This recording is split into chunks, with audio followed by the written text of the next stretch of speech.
नेहमी असंच होतं ना,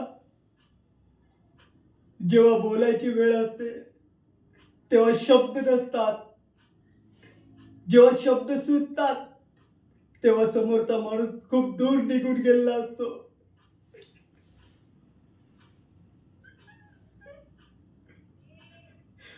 मला तुला खूप काही सांगायचं होतं. त्या दिवशी झालेलं ते भांडण, तो राग, ते सगळं चुकीचं होतं. ते आत्ता मला कळतंय. मला माहित आहे, आता तू माझं ऐकू शकत नाही. पण कुठेतरी मनाच्या कोपऱ्यात आजही एकच खंत आहे. एकदा तरी तुला घट्ट मिठी मारून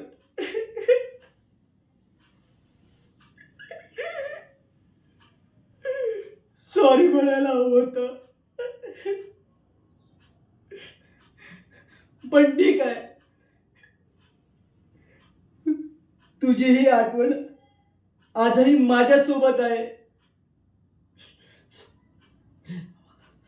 कदाचित हीच मला पुढे जाण्याची ताकद देईल.